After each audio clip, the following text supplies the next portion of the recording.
sobre todo lo que acontece a partir del golpe del 76 y de las políticas neoliberales que se adoptan a partir de allí, desde el golpe hasta la década del 90. Entonces, ¿cómo va a estar estructurada esta exposición? De la siguiente manera, nosotros habíamos terminado la anterior, habíamos hablado del cordobazo y habíamos hablado del cordobazo, del ferreirazo, ¿sí? ¿Se acuerdan que habíamos hablado del viborazo? Y después terminamos trabajando el tema del esmata, ¿no? Y Salamanca, y la llegada del tercer peronismo a la provincia de Córdoba, cómo termina ese tercer peronismo, y dijimos que para Córdoba, creo que con esto terminamos, el tercer peronismo había tenido consecuencias dramáticas. Y para cerrar esto, ¿no? Y poder comenzar con el golpe del 76, ¿por qué decimos consecuencias dramáticas? Porque el encuentro anterior nosotros habíamos trabajado fundamentalmente desde un enfoque de qué le pasaba al movimiento obrero y habíamos centrado en Córdoba. Y vaya si fue dramático el golpe del 76, el tercer peronismo en Córdoba. Fue dramático por el Navarrazo, porque desplazó al gobernador y al vicegobernador democráticamente electo. Fue dramático porque demostró también que las intervenciones provinciales, ya la presencia del comandante del tercer cuerpo, que era Menéndez, era importante, porque él terminó siendo, en un periodo cortito, pero terminó siendo designado por un gobierno democrático interventor antes de Bergoglio Rodríguez. Fue dramática porque el Comando Libertadores de América, que es la versión cordobesa de la AAA, junto con el comando formado por policías civiles y sectores militares, persiguió al sindicalismo, sobre todo al sindicalismo combativo. Y vaya si fue dramático porque terminó con la muerte en la clandestinidad de Agustín Tosco, que no pudo atender su salud en función de que estaba perseguido y amenazado de muerte. Terminó con 130 balazos a López, que lo masacran en Buenos Aires, la AAA, un dirigente sindical histórico de la UTA que había llegado a ser vicegobernador y que a pesar de las diferencias ideológicas con Tosco y con Salamanca hasta último momento resistió la embestida de acabar con estos sindicalistas en Córdoba. Y fue dramático porque René Salamanca fue el primer desaparecido de Córdoba, porque el 24 de marzo del 76 el golpe de Estado lo chupa, es decir, lo secuestra y se sabe que termina muerto en La Perla. Entonces, digo, el tercer peronismo para Córdoba tuvo efectos dramáticos. ¿Qué es lo que yo voy a tratar hoy de plantear? Como 4 bloques, que no voy a llegar seguramente a la Córdoba de Angelos, pero lo podemos seguir en el encuentro que viene. El primer bloque tiene que ver con el terrorismo de Estado. Y lo voy a tratar de plantear qué acontece a nivel nacional y qué acontece con el terrorismo de Estado aquí en la provincia de Córdoba.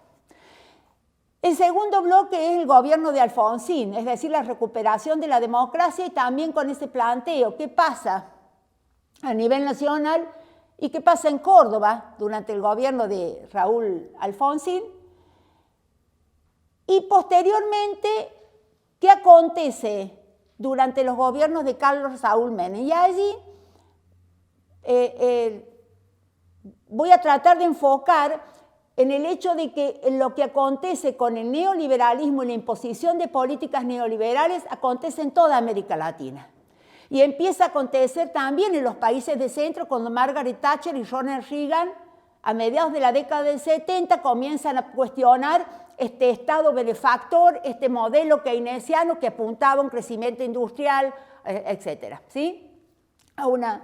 Y es el final de un ciclo largo, ¿no?, del capitalismo que había comenzado con la Segunda Guerra Mundial y que había terminado en la primera crisis del petróleo. Porque aquí comienza a haber una serie de crisis a nivel internacional, que son la primera crisis del petróleo en el 73, la segunda en el 74, la primera crisis de la deuda en el 82, el efecto Tequila en el 94, que tienen efectos, y comienza a haber un capitalismo hiperconcentrado, depredador de libre circulación de capitales que va a afectar a todos los países latinoamericanos. Es decir, lo que nosotros vemos como nuestra crisis del 2001 se refleja también en América Latina y se plasma a nivel electoral en el surgimiento de gobiernos de otro signo, y vamos a empezar el ciclo que tenemos con Lula en Brasil, con Evo en México, con Hugo Chávez en Venezuela, ¿sí?, con el kirchnerismo en la Argentina, ¿se entiende?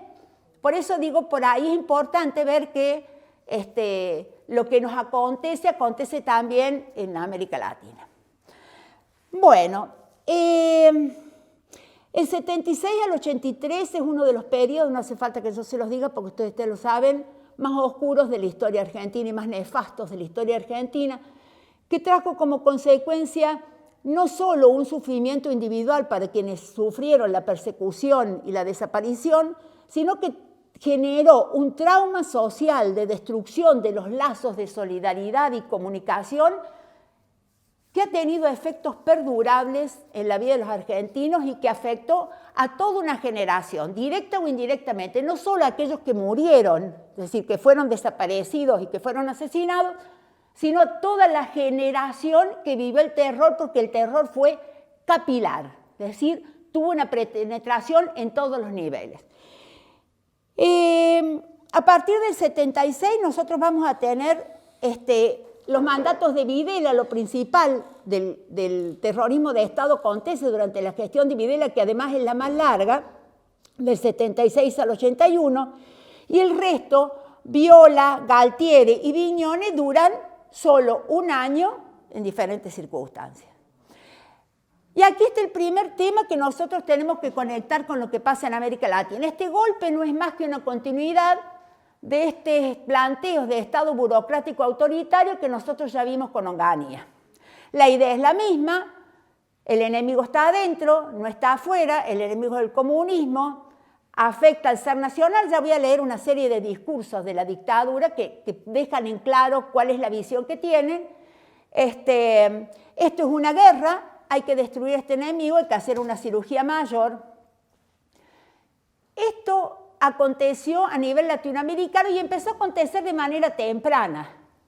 Empezó a acontecer con la aparición antes de la aparición incluso de la doctrina de seguridad nacional, con un primer golpe preventivo que fue el golpe contra Arbenz en 1954 en Guatemala, un presidente que nada tenía de izquierda, que fue apoyado por sectores de izquierda, pero que lo que intentó fue hacer una reforma agraria importante en Guatemala, un país con una extrema redistribución desigual de la riqueza. Siguió con el golpe de Brasil, que fue el más largo, de mayor duración, porque empezó en el 64 y terminó a mediados de la década, pasados mediados de la década del 80. Continuó con el golpe de Chile en 1973, que derrotó la experiencia democrática de izquierda de Allende, un político que tenía toda una trayectoria, ¿no?, política en Chile, y que también fue uno de los golpes de más larga duración y a la vez el golpe que logró institucionalizarse, a tal punto que los chilenos todavía están discutiendo, tienen todavía la misma constitución que les dejara Pinochet y que la están tratando de reformar ahora. Siguió con el golpe de Uruguay, con la dictadura uruguaya, con el mismo recurso, los tupamaros constituían el enemigo interno, etcétera, etcétera, y con gobiernos de Stroessner en Paraguay y con la dictadura argentina, ¿sí? Es decir, es un momento histórico en el que confluyen estos gobiernos autoritarios, como todos ustedes saben, son los que diseñan este Plan Cóndor, que es un plan integral, que además tiene la veña de Estados Unidos. Estados Unidos ha lanzado, después de la Revolución Cubana, la Alianza para el Progreso, que significó, bueno, damos apoyo crediticio a los países latinoamericanos para que no acontezcan otras revoluciones, pero el mayor apoyo fue armar a los ejércitos. Los ejércitos se educaron en la Escuela de Panamá, se educaron en West Point, se educaron con los manuales de instrucción no me sale, contraterrorismo que se usaban en Argelia y se usaban en Vietnam. De allí venían Estos ejércitos no pasó solo en el nuestro, pasó en los ejércitos latinoamericanos en general. Por eso resulta tan, yo creo que lo dije, uno tiene la imagen de un Kennedy democrático y durante Kennedy se produjeron enorme cantidad de golpes de Estado en América Latina y de un Carter que defiende los derechos humanos a la vez que habían sido los promotores de estos golpes. ¿Cuál fue la estructura? Lo primero que voy a plantear es cuál es la estructura. Esto fue lo primero que hay que decir esto que fue un plan sistemático, esto estuvo planificado, esto comenzó durante el gobierno democrático, es decir, los decretos para exterminar la subversión los se dieron durante el gobierno de Isabel, y en una parte cuando ella está en una licencia con Luder. El operativo Independencia se dio en ese periodo, ¿sí? Estos organismos y estas patotas, como dije recién, del Comando Libertadores de América, la AAA, comenzaron a actuar con antelación y esto estuvo perfectamente planificado, orquestado, discutido. La metodología a aplicar de la desaparición de personas en centros clandestinos de detención se discutió entre las Fuerzas Armadas y se decidió aplicarla para evitar las sanciones y los reclamos de organismos internacionales, incluso de la misma Iglesia, ¿sí? O sea, no fue una metodología decidida, no, fue una metodología pensada y decidida. ¿Cómo se orquestó? Se orquestó a través de estos centros clandestinos de detención. Se supone que hubo más o menos 300 centros clandestinos de detención. Normalmente se conocen los más famosos, para decirlo de algún modo, pero muchas comisarías, muchas intendencias, muchos regimientos militares se convirtieron en lugares donde se alojó por algún tiempo a aquellas personas que se detenían en su casa, en la vía pública, en el trabajo y demás, y luego se los derivaba a estos centros clandestinos de detención.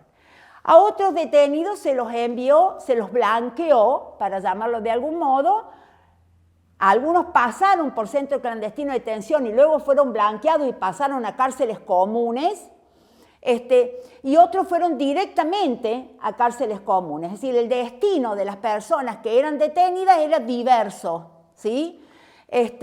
Incluso muchos detenidos que pasaron por cárceles comunes y que estaban en cárceles comunes, luego fueron sacados, chupados, ¿sí? Y fueron muertos en enfrentamientos fraguados, ¿sí? Y aparecieron en la vía pública muertos en enfrentamientos fraguados.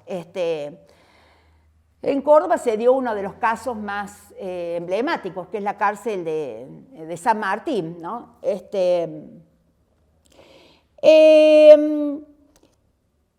Otra cosa importante es entender que la policía quedó totalmente subordinada a las Fuerzas Armadas. La policía actuó absolutamente subordinada a las Fuerzas Armadas.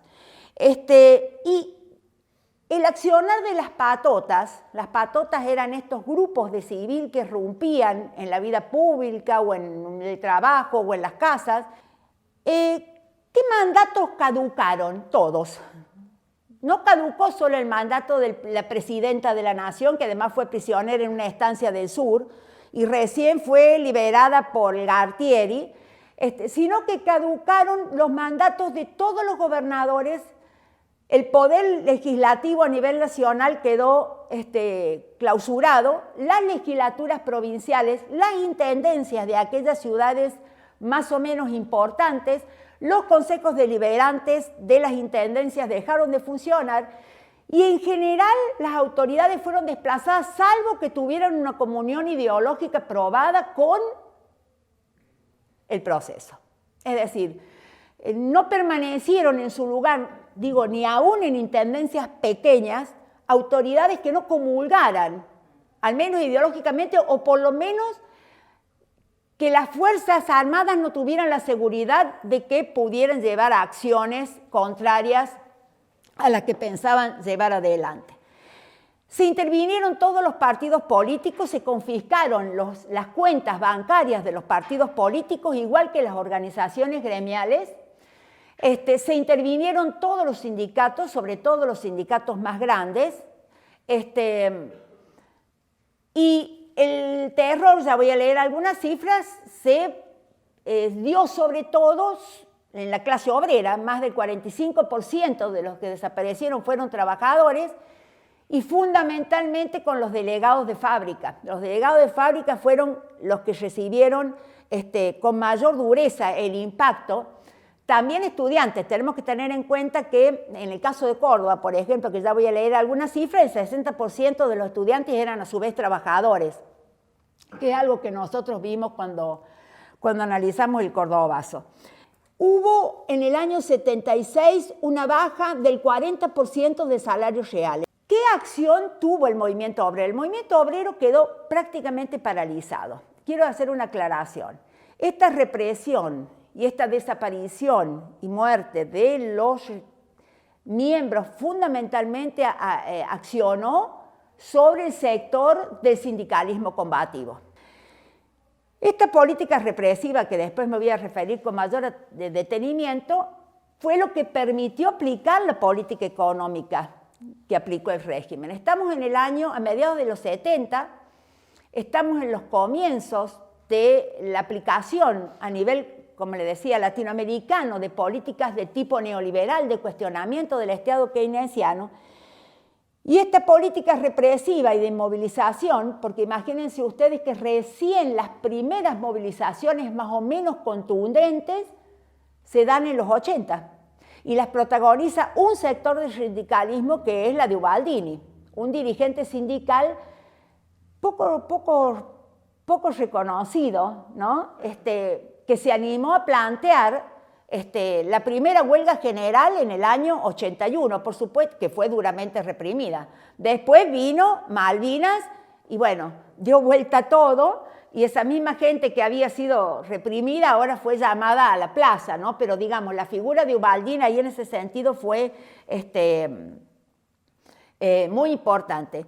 Y también hubo un sector mucho más dialoguista y acuerdista dentro del sindicalismo, dentro del cual se destaca una figura que es la de Triaca, que es el sector acuerdista, digamos, dentro del sindicalismo, que justamente conforma el CNT, que es el Comité de Negociación y Trabajo.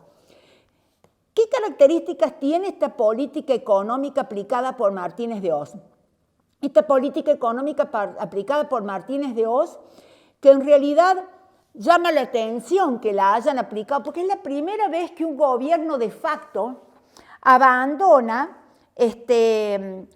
los militares. Siempre habían, en la historia del ejército argentino, siempre había sido, las Fuerzas Armadas, habían sido Fuerzas Armadas defensoras del proceso de industrialización, y sobre todo el proceso de industrialización de la industria pesada. ¿Por qué?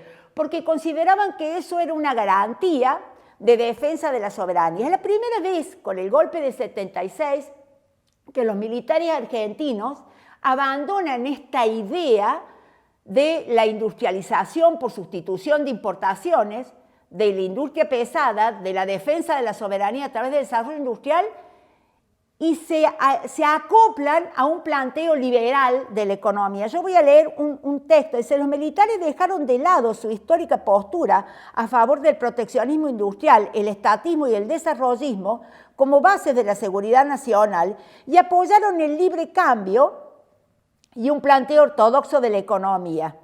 Se impuso el relato sobre la historia nacional en que la decadencia aparecía asociada al estatismo, al industrialismo, al extravío de la Argentina liberal. Lo cierto es que si uno toma en cuenta las medidas tomadas por Martínez de Hoz, derogación de precios máximos, aumento de combustibles, eliminación de las negociaciones colectivas, derogación del régimen de nacionalización de los depósitos bancarios, reestructuración de la ley de inversiones extranjeras con libre ingreso de inversiones extranjeras y apertura total a las importaciones. ¿Se acuerdan ustedes la propaganda de la silla? Es decir, si nosotros no producimos, que sillas malas que producimos se caen, ¿sí? Junto con la de las vacas flacas, de la subversión, que estaba chupándole toda la leche a esa vaca que quedaba flaca, y venían los libertadores y la... Esta libre apertura de las importaciones impactó directamente sobre las pymes, tuvo un impacto directo sobre las pymes, y al impactar sobre las pymes impactó sobre el empleo, porque nosotros sabemos que la mayor generación de empleo en nuestro país la tienen y la han tenido las pymes. Hubo un proceso de terciarización del empleo, se generó un proceso de fuerte especulación financiera y un capitalismo aventurero. ¿Qué quiere decir esto? Y esto se va a repetir también con el menemismo. Las inversiones extranjeras que van a empezar a llegar no son inversiones extranjeras en industria, son inversiones en carteras, ¿sí? Y son inversiones que pasan, y esto se va a agudizar en la década de los 90, que salen de un país a otro en esta libre circulación de capitales. Y además, en este periodo, van a entrar a jugar en la historia argentina dos organismos internacionales, el Fondo Monetario Internacional y el Banco Mundial. Nosotros vamos a ver cómo en nuestras decisiones y en nuestras políticas domésticas estos dos organismos van a empezar a tener injerencia con sus recomendaciones a los gobiernos acerca de los planes de acción. ¿Por qué? Básicamente porque la deuda externa argentina en el gobierno de facto se cuadruplicó. Pensemos, por ejemplo, que el Mundial de Fútbol costó aproximadamente, del 78, que fue el momento de gloria de los militares, aproximadamente 500 millones de dólares. También hubo una enorme compra de armamentos en este periodo, de tal modo que nuestra deuda externa se cuadruplicó en esta etapa. Eso en cuanto a las políticas económicas. Respecto de los discursos, es interesantísimo analizar los discursos de estos sectores, de las Fuerzas Armadas en este periodo, porque ellos se plantean a sí mismos, y gran parte de la población los ve a estas Fuerzas Armadas, como los representantes, digamos, como la reserva moral de la nación, ¿no es cierto? Ellos eran los salvadores de la patria, los que iban a permitirnos conservar los valores tradicionales y cristianos que podemos sintetizar en tres palabras: Dios, patria y hogar, ¿no? Pero es muy interesante leer algunos de los discursos porque hay una jerga que habla permanentemente de este país necesita cirugía mayor, hay que acabar con el estatismo, hay que acabar con el populismo, hay que volver a los valores tradicionales. Incluso es muy interesante ver el tema de la literatura. Ustedes saben que se produce una quema masiva de libros, incluso hay muchísimos testimonios de que no solo se produce esa quema de libros, sino que además se retiran de las bibliotecas de las universidades, fundamentalmente de las de humanidades, pero digo, hubo un acuerdo de la sociedad civil. ¿Cómo explicar ese acuerdo de la sociedad civil? Para entender parte de ese acuerdo de la sociedad civil también tenemos que entender lo que había sido la Argentina del 73 al 76. Tenemos que entender eso. Tenemos que entender que hay fuertes sectores conservadores en nuestra sociedad y tenemos que entender también que la Iglesia cumplió un rol central. Porque si bien hubo sacerdotes como Nova, como los Paulinos, como Angelelli, etcétera, etcétera, que apoyaron, que cobijaron, que permitieron reuniones, etcétera, el conjunto de la jerarquía católica, empezando por Primatesta, que acá lo tenemos cerquita, pero los curas castrenses, etcétera, etcétera, le prestaron un decidido apoyo. Y además no se podría haber generado sin el apoyo de grandes corporaciones económicas, dos que son emblemáticas: la Sociedad Rural Argentina, la Unión Industrial Argentina y grupos corporativos de poder económico que empiezan a crecer notablemente, que existían desde antes, pero crecen notablemente en este periodo. Me estoy refiriendo a Bunky-Bor, me estoy refiriendo a Rogio, me estoy refiriendo a Macri, me estoy refiriendo a grupos económicos que crecen en esta etapa. Mira lo que decía, porque Menéndez ustedes saben que Menéndez en el 79 se rebela contra el propio gobierno militar, contra Viola, y se rebela justamente porque considera que no se está aplicando con la suficiente fuerza en la política y el plan represivo. Recuerden ustedes que también se dio en el 78 y el 79 la contraofensiva. La contraofensiva montonera fue dramática, muy discutida entre los jefes montoneros, me refiero a Galimberti fundamentalmente, ahí estaba Patricia Bullrich también, que junto con Hellman, que deciden aprobar la primera contraofensiva y luego retirarse de la contraofensiva, y termina con una masacre. La primera termina con casi 80 desaparecidos y la segunda prácticamente los desarman antes de empezar a accionar. Decía, por ejemplo, nuestra patria se ve acosada por ideologías foráneas, apátridas e inhumanas que buscan juzgarnos, quitándonos nuestros principios y nuestros ideales, creando confusión, caos y sembrando el terror y la muerte. Es necesario fundar un nuevo orden. Y Videla afirmaba, con los hitos imborrables que marcan nuestros héroes y mártires, recorrimos juntos el victorioso camino de la guerra contra la subversión, que olvidando que este es el ejército de San Martín, tuvo la pretensión de pensar que el crimen alevoso a la emboscada criminal lograría doblegar nuestra fe en Dios, nuestro amor a la patria y nuestro espíritu de lucha. Y en el discurso oficial, invocando la democracia como próximo escalón del proceso, pero una democracia organizada, decía, tendremos una democracia organizada, como la democracia franquista. Se refería también al tema de la soberanía. Y el diario Los Principios de Córdoba consideraba a las dificultades del momento, recuerden que en el 81 ya había hecho agua la política económica y estábamos en medio de una debacle, como un escalón necesario para pensar una Argentina mejor. En un editorial titulado de esa manera, es decir, pensar una Argentina mejor, decía textual el diario Los Principios. Recordemos que la Internacional Comunista no rige en este país como en Polonia y que la guerrilla subversiva tampoco está como asola España o Italia.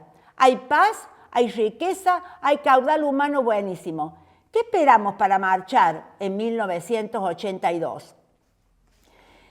Y Monseñor Bonamín decía, después de 6 años nos pudimos persuadir, después de 6 años nos persuadimos más que lo que aconteció el 24 de marzo fue obra de Dios y de ayuda para nuestra patria por todo lo bueno que siguió desde entonces. Es el mismo que le daba misa a los encapuchados. ¿Qué viene a dar Dios a la Junta Militar? Y respondía, gracias por un hecho que aconteció hace 6 años y que significa un acto de providencia divina para el bien de nuestra patria. Eso decía en una homilía. Bueno, hay una cantidad de discursos, ¿no?, que sería interesante analizar, pero todos tienen más o menos esa tónica. ¿Qué pasó en Córdoba? ¿Cómo se estructuró el poder del terrorismo de Estado en la provincia de Córdoba? Sí. Tengo un problema de... Sí, en la vista. No. Hace toda una recopilación de información importante de la iglesia, cómplice total en la dictadura. Está muy bueno ese libro. Impresionante. Yo la verdad que después de leerlo que... El silencio. Sí, está bueno. No lo leí. Y otra cosa que quería plantear con respecto a esto es la larga trayectoria de vigilancia de la población. Cuando en el año 2002, se descubre, se pasa a, digamos, a poder ser estudiado por civiles el fichero de la policía de la provincia de Buenos Aires. Es impresionante. Yo por allí, no sé si eso que digo está en el apunte. Vieron que yo les pasé las chicas cargaron en el material, porque cuando uno ve la documentación que tenía esto, es realmente impresionante. Es impresionante. Ese registro de delincuentes, entre los cuales estaban los delincuentes subversivos, se instala justamente en el año 55, después de la caída del peronismo. Y va a funcionar hasta el año 1994. Es impresionante la documentación. Hay casi 150.000 fichas de personas, ¿sí?, que tiene ese fichero, ¿no?, que establece dónde está, quiénes son, y hay todo un seguimiento, ¿no? Es realmente impresionante. ¿Qué pasó en Córdoba? En Córdoba va a haber 5 interventores durante la gestión militar. Pero digamos, lo grueso de la represión se da básicamente entre el 76 y el 79 con Chassein. Chassein, digamos, es dentro de los interventores de la provincia de Córdoba el que lleva, digamos, juega el papel central dentro de la política represiva. Y por supuesto Menéndez con el tercer cuerpo. Si uno ve cómo se estructura el aparato represivo en Córdoba, se da cuenta que es una estructuración absolutamente planificada. Bajo el mando de Menéndez del tercer cuerpo estaba el destacamento de inteligencia 141. El destacamento de inteligencia 141 es el que funciona donde ahora está la Universidad Provincial, la Universidad de las Artes, ¿no? Este destacamento 141 tenía el nombre de General Iribarren. Allí se concentraba toda la información y todo el trabajo de inteligencia que estaba coordinado, que coordinaba el accionar de las Fuerzas Armadas y de la policía. Tenía 4 secciones ese destacamento. Tenía la sección política que estaba destinada a tareas de inteligencia. Tenía la sección de calle que estaba destinada a hacer todas las escuchas y a infiltrar, ¿no?, a poner infiltrados en aquellos grupos que se consideraban sospechosos. Estaba la sección de operaciones especiales, la OP3. La sección de operaciones especiales, tenía su base de acción en La Perla, no en La Perla Chica, sino en la Perla. Y administraba el centro clandestino de detención de La Perla. Y estaba la sección logística. La sección de logística era la que proveía todo el material, desde los autos, las municiones, las armas, etcétera, etcétera. O sea que estaba totalmente organizado. Toda esa central de inteligencia estaba en ese batallón 141 y toda esa estructura estaba bajo la órbita de Menéndez. Menéndez, además, usted sabe... Claro, porque el tercer cuerpo tenía jurisdicción sobre 10 provincias. Por eso a Menéndez lo juzgan en todos lados, digamos, porque el tercer cuerpo tenía esa jurisdicción y abarcaba el conjunto de la provincia de Córdoba. O sea que de ese centro de operaciones... De ese centro de operaciones de la que no quedó ninguna documentación, se supone por testimonios que la cargaron antes de la salida del gobierno militar, porque lo que tenemos que tener en cuenta es que había nada se dejaba librado al azar y cada uno de los detenidos era fichado, o sea, había toda una documentación. Voy a hablar del Archivo Provincial de la Memoria y de la documentación que recolecta el Archivo Provincial de la Memoria. Pero se supone que esa documentación la cargaron en 2 camiones o la destruyeron, nunca se encontró. Lo mismo que la documentación de la D2. Ni la D2, ni la del batallón 141 se encontró. Se supone que la cargaron o la destruyeron o o está en algún lugar. Nunca se encontró esa documentación.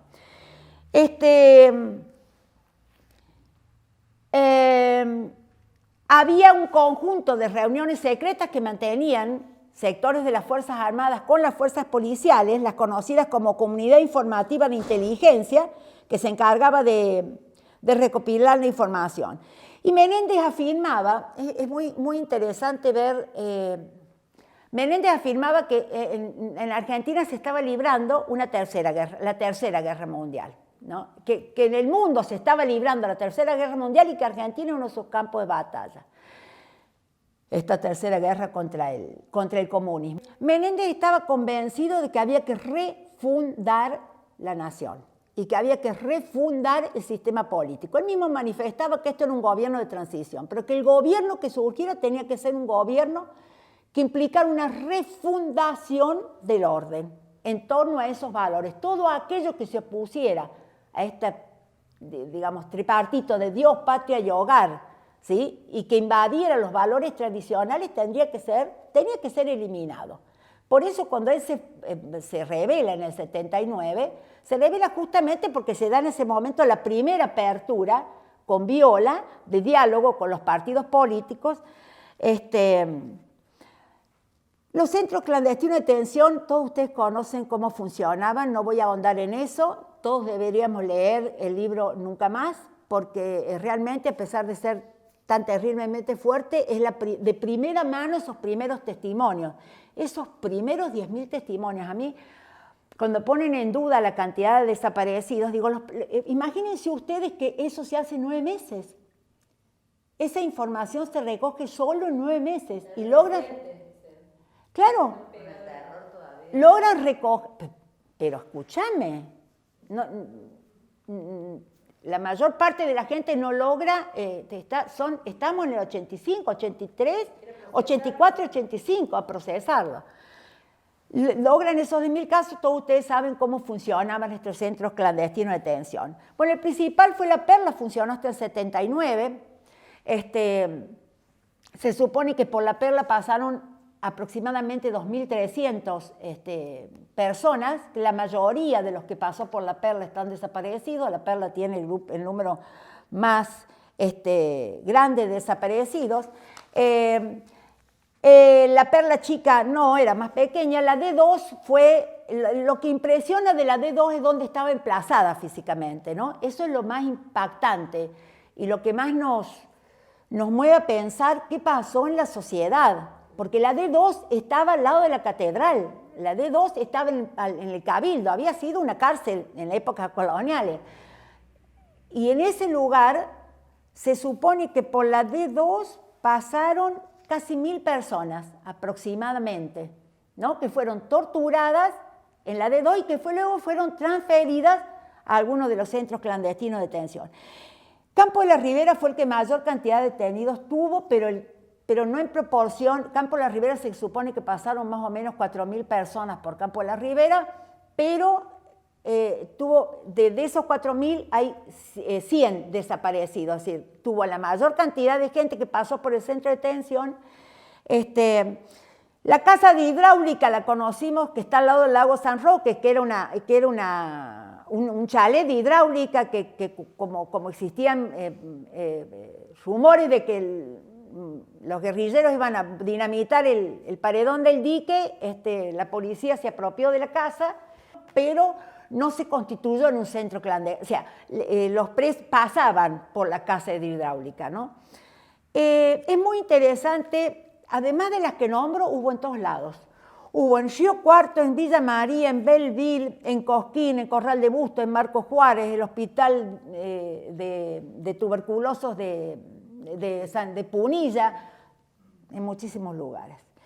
Es muy interesante un trabajo. Silvia Romano es una de las que más ha trabajado este tema en Córdoba. Y Silvia Romano tiene 2 libros. Uno de ellos es de donde extraje estos datos. Ella recopila hasta 2015, logra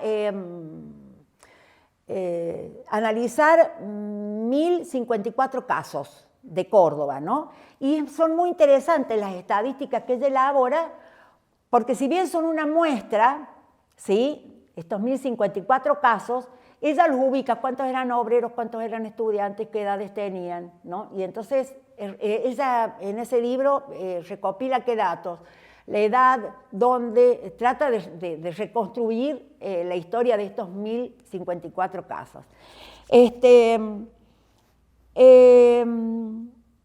De esos 1.054 casos que ella reconstruye, 678 son desaparecidos, 318 son asesinados y 53 solamente están identificados hasta ahora, ¿no? Esto está en el 2015. Estudiantes, 542, el 30%. De la Universidad Nacional, el 75%, de la Católica, un 6%, y el resto, el 18%, sin datos. El 60% de los estudiantes son trabajadores, es lo que le decía antes, ¿no? De lo que ella... empleados, 289, el 17%, profesionales, 172, el 10%, obreros y operarios, 198, el 17%, autónomos, 113, el 6%, docentes, 91, el 5%, conscriptos, 27, el 1%, funcionarios de gobierno, 16, ama de casa, 112, 25% de estos 1.054 son mujeres y el 75% son varones, y la mayoría de las edades, o sea, un 0,5% es de 0 a 10 años,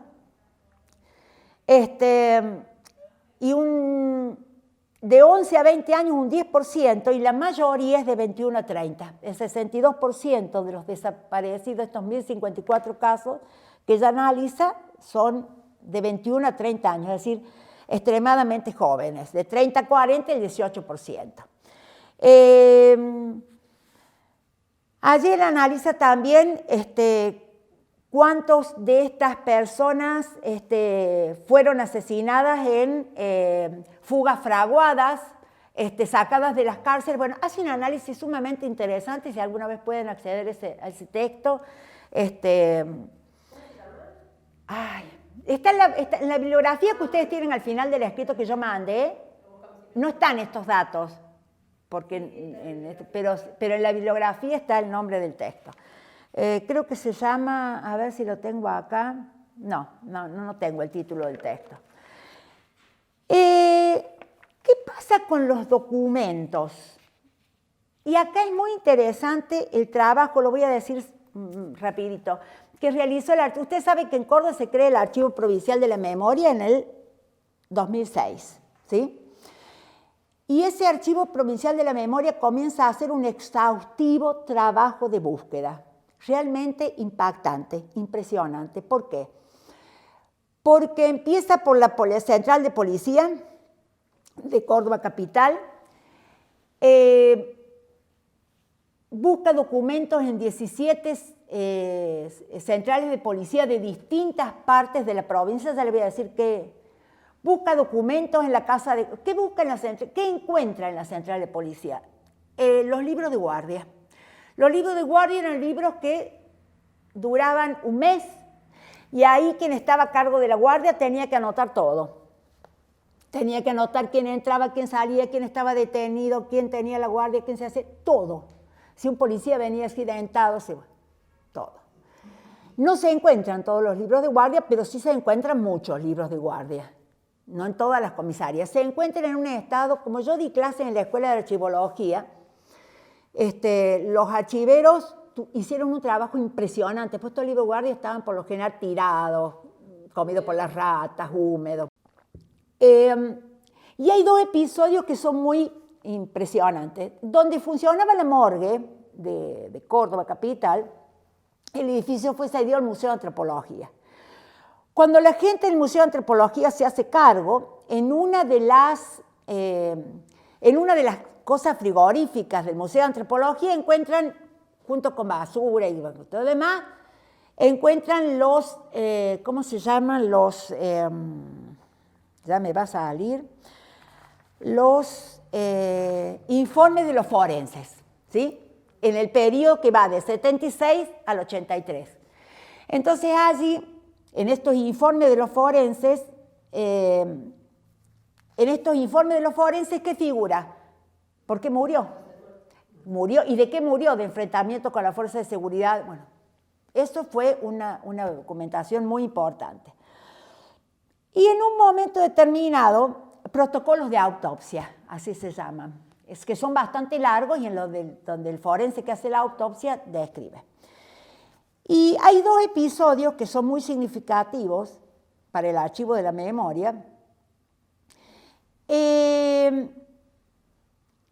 Un anónimo lleva, de forma anónima, deja en un organismo de derechos humanos un registro, ¿cómo se llamaba? Registro de extremistas. Ese registro de extremistas dejado por un anónimo contiene el nombre de 5.600 personas, ordenadas por orden alfabético. Uno solo es el registro de extremistas que tiene el archivo de la memoria. Se supone por el orden alfabético que debe haber 2 o 3 registros de extremistas de estos libros. Y también de manera anónima se informa que detrás de una pared hay fotos. 140.000 negativos recopila el registro, 140.000 negativos 4x4, pero es interesante porque en la foto aparecen las personas torturadas, con alguien que les tiene la capucha, están tabicadas, están con alguien que le tiene la venda, aparecen los policías con las armas. Eso es una muestra y era, a ver, gracioso. Todo el peinecito al lado lo hacían peinar. Sí, sí, sí. Peinar, o sea, era una locura. Es terrible esa muestra. Es una locura. La muestra es terrible, pero permite corroborar lo que todos los testigos informaban acerca de esto, ¿no? De cómo eran,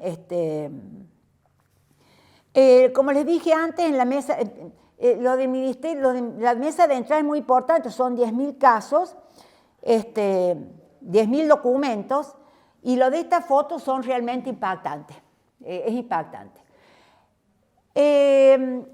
Y otra cosa muy impactante es cuando el equipo de antropología forense realiza el primer desenterramiento en San Vicente, porque es el enterramiento masivo más grande de América Latina. Tiene 100 cadáveres y todos demuestran muerte violenta. Y es esto es porque la morgue colapsaba, y estos enterramientos masivos es muy terrible esto, porque hay una carta que le escriben los que trabajaban en el cementerio a Videla, porque no les daban bolilla, de que no podían... Claro. Inocentemente los trabajadores Claro, le escriben de la morgue y del coso, le mandan que no daban abasto. Hay un documental, se llama Señor Presidente, que sobre esa Claro, es impresionante. es impresionante, es impresionante. Entonces, así fue el terrorismo de Estado en Córdoba. Córdoba finalmente, ustedes saben que vino la ley de obediencia debida, la ley de punto final, primero, que dio 70 días para llevar adelante las denuncias, creyendo que eso iba a limitar, no se abarrotaron de denuncias. La ley de punto final, después vinieron, todos ustedes saben, los indultos, pero después vinieron los juicios por no me acuerdo ahora cómo se llama, pero les voy a mandar un trabajo que hicimos con Norma San Nicolás, también a los chicos, con estos datos, ¿no? Que hicimos un trabajo para presentar en una jornada. Los juicios por la verdad, es decir, más allá de que ya estaban indultados, la posibilidad de seguir investigando. Y además porque los delitos contra, ustedes saben, 400 bebés apropiados no prescriben. Esos delitos no prescriben, no entra dentro de... y eso permitió seguir adelante. Lo cierto es que en Córdoba, finalmente, luego de la anulación de estas leyes y el reinicio de los juicios, se llevaron adelante 7 juicios. Menéndez I, Menéndez II, Menéndez III,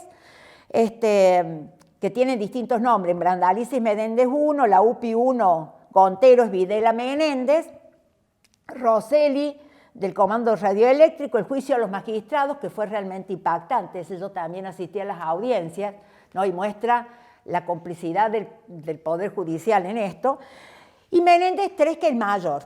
Que, imagínense ustedes que Menéndez III tuvo 581 testigos, 716 víctimas se juzgaron en ese juicio. De esas 716, 365 fueron asesinadas, desaparecidas, hubo 48 acusados, Y en el 2017, recuerdan ustedes, se dio esa famosa y festejada sentencia. Bueno, fue un juicio realmente y está todo grabado. También estas grabaciones están en el Archivo Provincial de la Memoria. Digo, retomar la democracia fue complejo y fue sumamente complejo el 83 y fue sumamente complejo para Alfonsín y para el contexto. Cuando en el 83 se llamaron elecciones, la Unión Cívica Radical, ustedes saben, venía de un proceso interno con el surgimiento de toda una línea que fue la línea de Renovación y Cambio y un cuestionamiento muy fuerte por parte de esta línea a aquellos líderes, a aquellos dirigentes sindicales, entre ellos Balbín y todo otra, que habían sido obsecuentes y que habían sido incluso colaboradores con el proceso. Yo allí tenía dentro de los testimonios también algunos de Becerra que uno se agarra la cabeza, que después por ahí lo podemos leer, ¿no?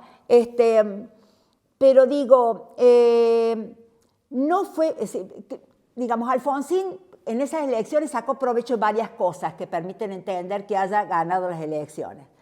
Por un lado, su postura contraria a la Guerra de Malvinas, él fue crítico de la Guerra de Malvinas y eso fue, digamos, su oposición a la guerra con todo lo que implicó la desilusión después de esa guerra. También sacó provecho de, ejerció una dura crítica contra los sectores del peronismo y sobre todo del sindicalismo que habían colaborado. Él habló de un pacto militar sindical y eso fue una de sus caballitos de batalla en la campaña. La idea de este viejo peronismo y, bueno, todos ustedes saben el episodio del féretro incendiado en una sociedad que, estamos hablando de Herminio Iglesias, en una sociedad que acababa de salir de un periodo de violencia del que no alcanzaba absolutamente a procesar. De modo tal que todas estas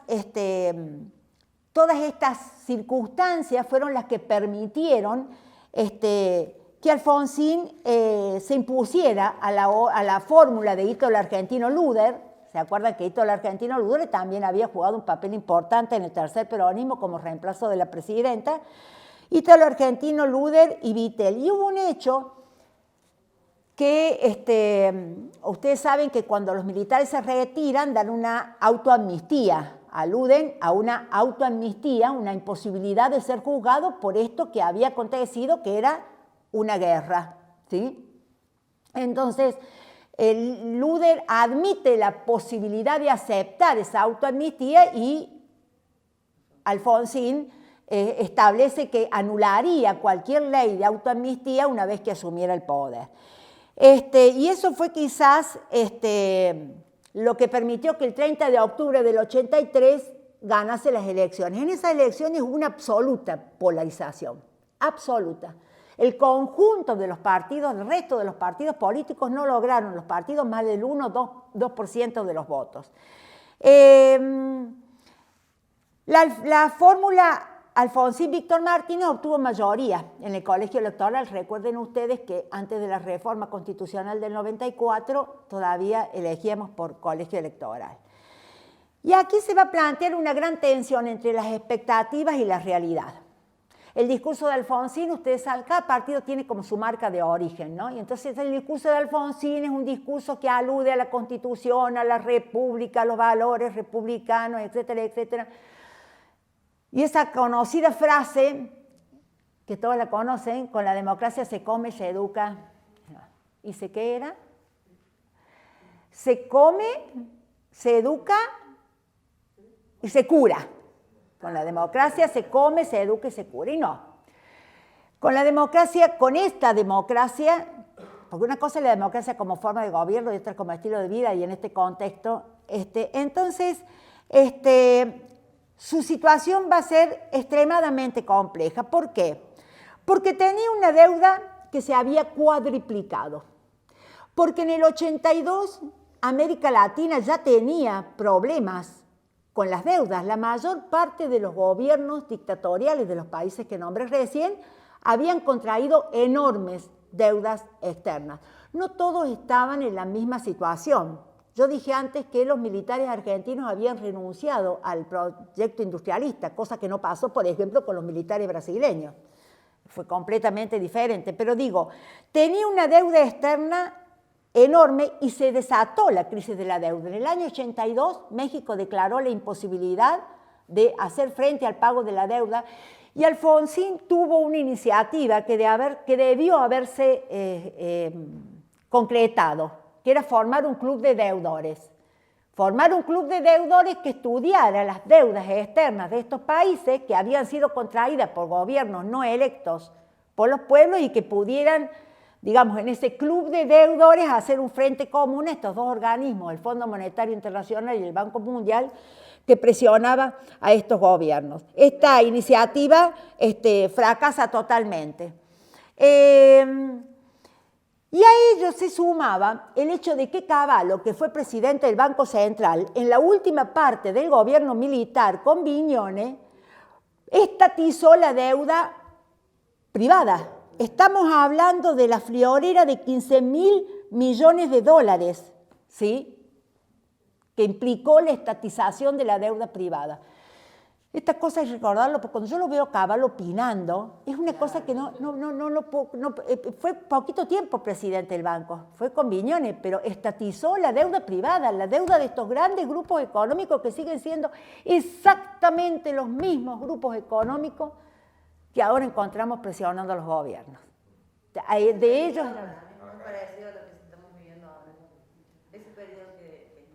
Es un periodo complejo. Eso no hay que olvidarlo porque además Alfonsín no solo asume con esta deuda, sino que asume con un aparato industrial desarticulado, fundamentalmente en el sector de las pymes y con altísimos índices de desempleo. En el año 1985 el país tenía inflación, deuda, déficit fiscal, un aparato productivo dañado y en 1986 el panorama se complica más, porque en el año 1986 se da una abrupta caída de los precios de las materias primas exportables. Esa caída abrupta de los precios de las materias primas trae como consecuencia una reducción de los ingresos fiscales y, por supuesto, un desequilibrio de las cuentas del Estado. Y eso, de hecho, aumenta la inflación. Y a eso le tenemos que sumar un intento de Alfonsín que se relaciona como un poco, no es lo mismo, es otra cosa, pero con algo que había intentado Ilia. ¿Se acuerdan que Ilia había intentado en la época con Bandor, que en el encuentro pasado lo analizamos, dar esta ley que digamos, implicaba una intervención del Departamento de Trabajo en las elecciones de las organizaciones gremiales para... Bueno, Alfonsín intenta una ley de este tipo en un contexto económico inflacionario, en un contexto económico complejo. Va a comenzar una serie de paros generales. Alfonsín debe enfrentar 13 paros generales durante su gestión, que tienen que ver con la situación económica, pero que también tienen que ver en parte con estos intentos. Y en ese momento, en ya casi al final del mandato, no, al mediados del mandato de Alfonsín, en el 86, es electo como secretario general de la CGT Ubaldini. Ahí hay un claro intento de Alfonsín para conciliar y va a nombrar el Ministerio de Trabajo Alderete, un peronista, un tradicional peronista, y va a intentar obtener el apoyo de otros sindicalistas de peso en este momento. Dos nombres se destacan, Triaca y Cavalieri, de comercio, pero no va a lograr una concertación, no va a lograr un apoyo, y en el 97 la situación se complica aún más. Él tiene que recurrir a las reservas del banco para poder hacer frente al pago de la deuda y en un momento declara cesación de pagos. En el 88 Argentina deja de pagar los intereses de la deuda externa. A esto se suma, Alfonsín va a tener dos planes económicos. El primero, que es el plan austral, que es con Surril, que logra más o menos equilibrar al comienzo de mandato la economía, pero luego va a ser un fracaso estrepitoso. Y el segundo plan, que es el plan primavera. Pero el plan primavera dañaba intereses de sectores corporativos poderosos, entre ellos los intereses agropecuarios, y no contó con un apoyo decidido de la UIA. ¿Se acuerdan ustedes el famoso discurso que Alfonsín da en la sociedad rural, ¿no? Cuando es, claro, cuando es abucheado y demás? De modo tal que al final de su gobierno, Alfonsín tiene una fuerte oposición de fuertes corporaciones económicas, fundamentalmente la sociedad rural argentina, un poco apoyo de la UIA, comienza un proceso de hiperinflación que termina en saqueos. Recuerden todos ustedes ese momento, una población que está... el proceso, no recuerdo los índices del proceso de hiperinflación, pero fue altísimo y fue muy abrupto. De modo tal que esto de que con la democracia se come, se educa y se cura, no se pudo dar. El manejo de la economía, muchos autores sostienen que no hubo una mirada realista acerca de la situación económica y que tradicionalmente el radicalismo tiene problemas para gestionar la economía. Como que cada... También lo escuchamos estos días, ¿no? A Federico Brown decir en el 86-87 él era el emperador. Digo, entonces, claro. Más allá de la dificultad Sí. había Sí, pero totalmente, porque además esta hiperinflación a ellos los beneficiaba. Digo, para entender cómo empezar a poner como actores que también definen. Claro. Y Brown también había sido uno de los grupos con la anónima que comienzan a tener poder en el periodo de la dictadura. O sea... Me parece que era como que no quedaba otra, tenía que ser así, todo estaba mal. No, estaba mal No. la mayoría, pero había un par que le estaban pasando bomba. Totalmente. Los grupos concentrados de capital comienzan a beneficiarse en mediados de la década del 70 y lo continúan haciendo, y lo hacen mucho más con el periodo menemista. Lo cierto es que en ese sentido el gobierno de Alfonsín fracasa, digamos, en el plan económico, por el empuje corporativo, por lo que querramos decir, pero termina en un proceso de hiperinflación que justamente es la excusa que usa el menemismo, un peronismo que también sufre un proceso interno de renovación, y ahí hay dos sectores que se oponen, que digamos que la luchan. Uno es Menem y el otro se me olvidó el nombre. Díganmelo. El que está ahora. Cafiero. Lástima que no se impuso Cafiero. Fue una gran pérdida, a mi criterio.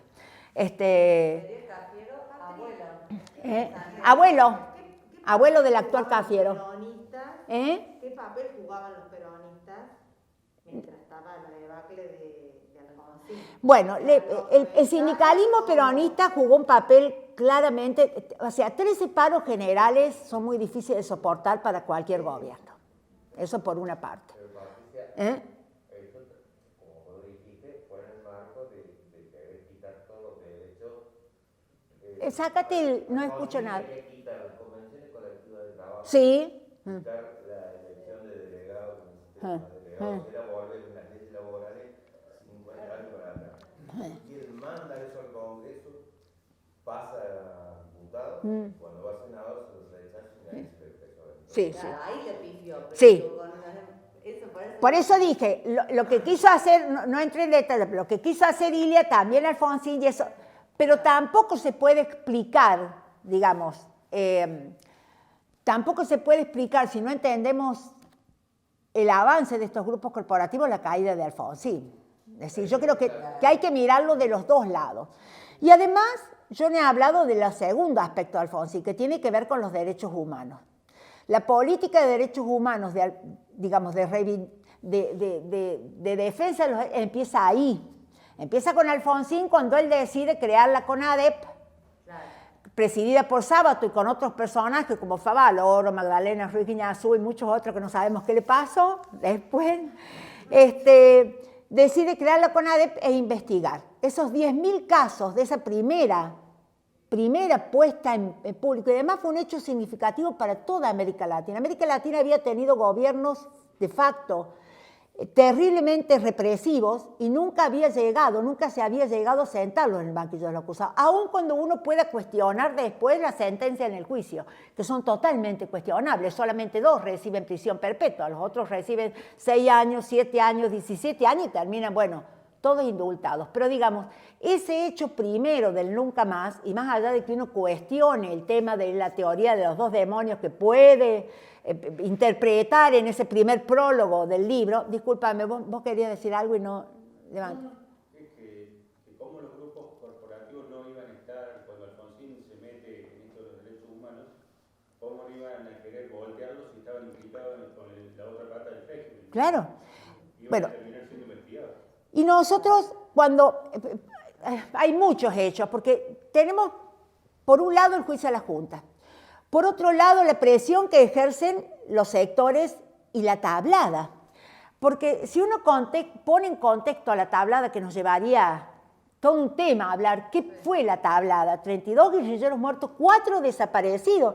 El primer juicio contra uno de los desaparecidos de la tablada se hace en el 19, chicos, o sea, se comienza a revisar en el 16. Y el ejército ahí actúa casi con una total autonomía, porque digamos, ustedes recuerdan, porque lo vieron por la tele, cómo llega Alfonsín, como, digamos, la represión en la tablada, la Organización Internacional de Derechos Humanos establece que en la tablada se torturó antes de que se rindieran. Fueron 2 días, 23 y 24 y 25 de enero del ahí se me fue el año, 89, 88, 89, y Semana Santa, estoy mezclando todo, ¿no? Pero estoy poniendo en contexto que era un gobierno que, cuando la gente sale a la calle en Semana Santa, cuando salimos a la calle, pues salimos a esta plaza, yo no sé si te acuerdas, pero fuimos a la plaza esta, mientras la gente salió en otros lados, porque en realidad Semana Santa con Rico y Zenaldín el ejército no los reprime, es decir, la decisión se toma porque la gente sale a la calle, la percepción de que iba a haber nuevamente un golpe de Estado hace que la gente masivamente, no sé si ustedes se acuerdan, y ahí comete el enorme error imperdonable Alfonsín de decir que la casa estaba en orden, cuando en realidad la casa no estaba en orden, y ahí debió haber sido más contundente. En realidad fue más contundente Menem después, porque cuando se revela Zenaldín de nuevo, Menem corta cabeza, es decir, no hay otra posibilidad de... Digo, es importante entender lo que vos planteás, por qué los sindicatos se oponen, qué implicaba esa ley, y el contexto también. El contexto, porque la gente de la tablada pensaba, a ver, hay distintas interpretaciones. Unos consideran que en la tablada hubo un intento de organizaciones de guerrilleras que intentaban fraguar una especie de golpe de Estado y el argumento de los de la tablada fue siempre que ellos pensaban que iba a haber un golpe de Estado contra Alfonsín, que es el argumento que siempre sostuvieron y que efectivamente después se dio, porque Zenaldín se revela después. Entonces... Yo en ese momento estaba en el movimiento, no fui a la tabla, estaba como era muy antes, trabajaba para la iglesia y ahí escribí un cura. ¿Puigrane?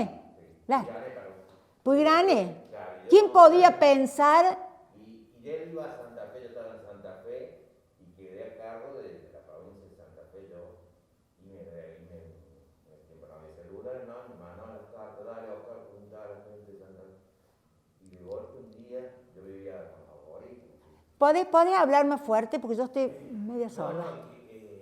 Que nadie sabía, fue así de sorpresa porque estaba dentro del movimiento. Y de la última semana fue que nos llegáramos a Buenos Aires. Y bueno, sobre todo que estaba José Negro. Claro. Pero también estaba el periodista. Ay, no me acuerdo todos los nombres. Sé de Gorriarán Merlo, la mujer. Claro, Leuco está...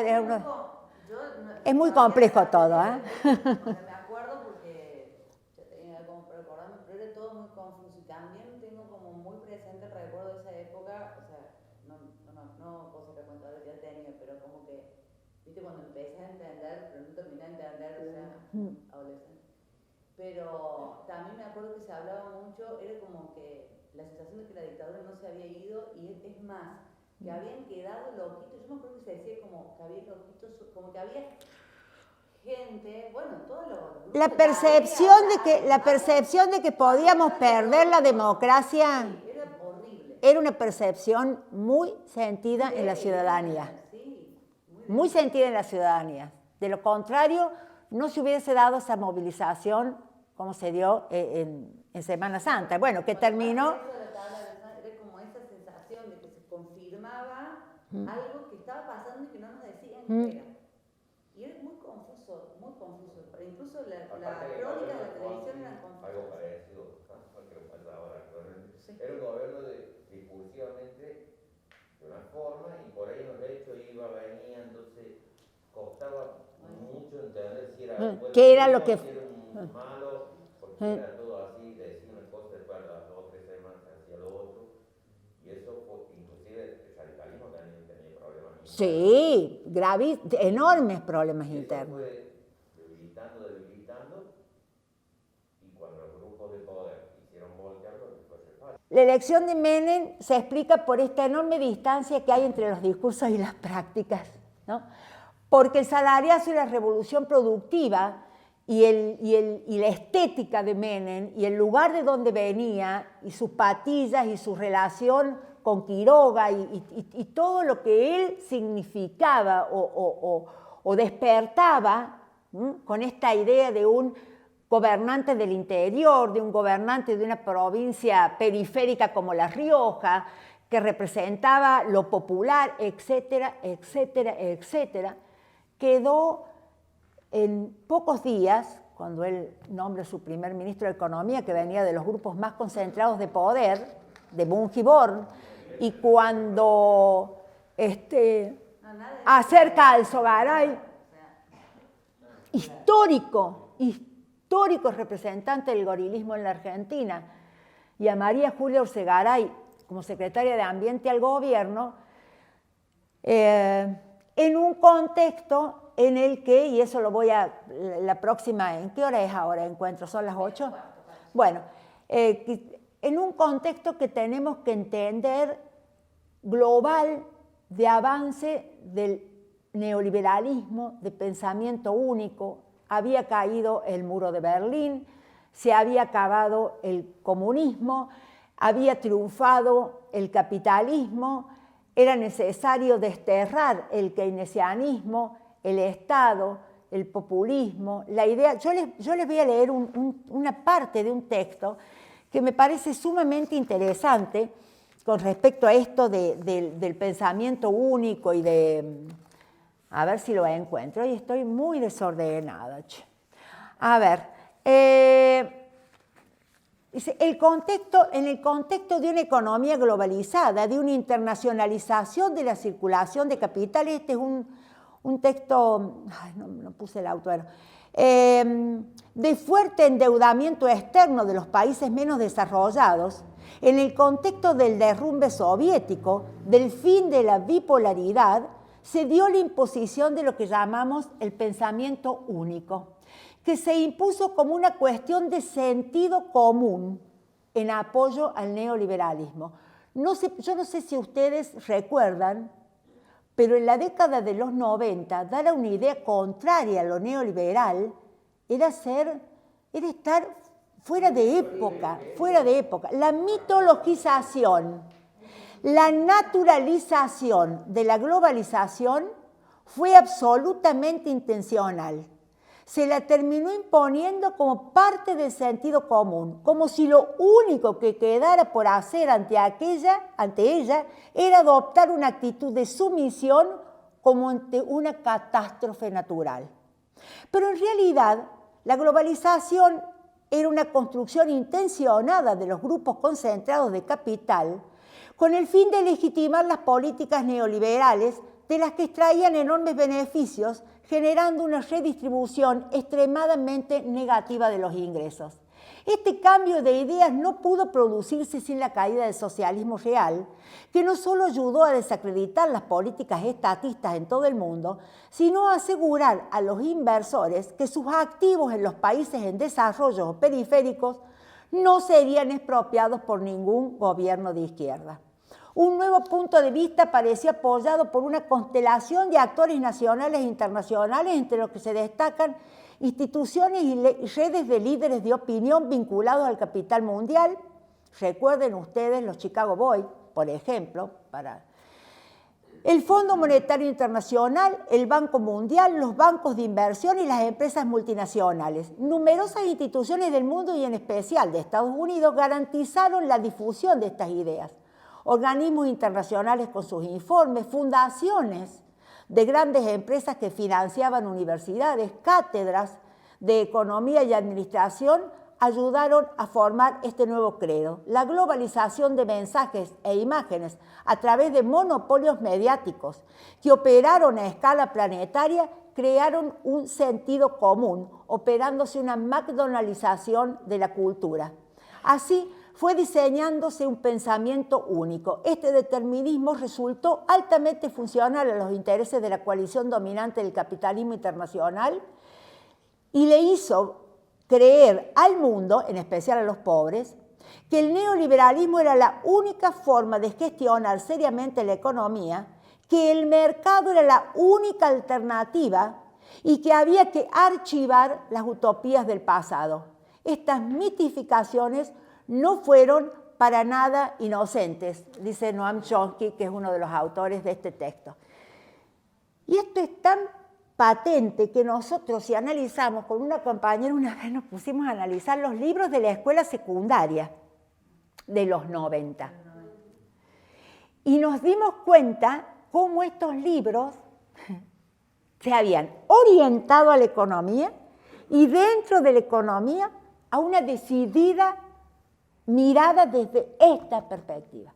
Y en realidad, como dice este autor, el fenómeno de la globalización no es absoluto. La mayor parte de la humanidad no está globalizada. Más del 80% de la producción mundial se destina al mercado interno.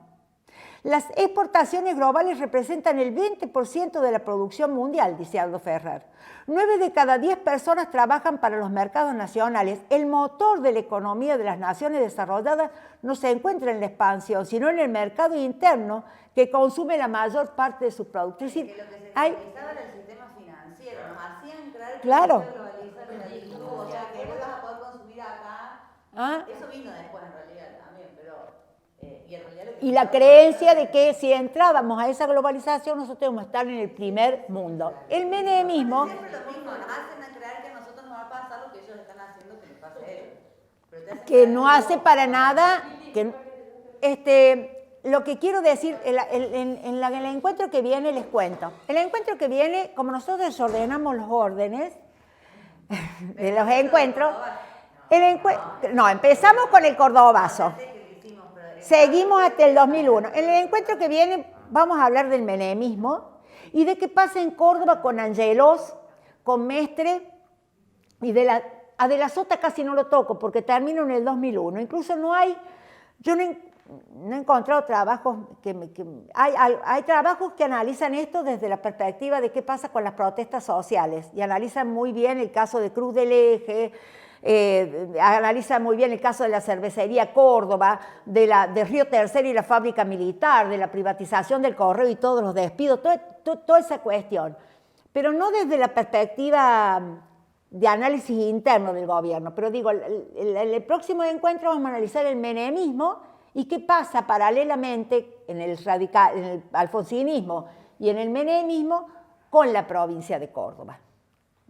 Y bueno, y cuáles son las protestas. No quería decir eso. Quería decir además que, ¿se acuerdan que la primera parte no la vimos?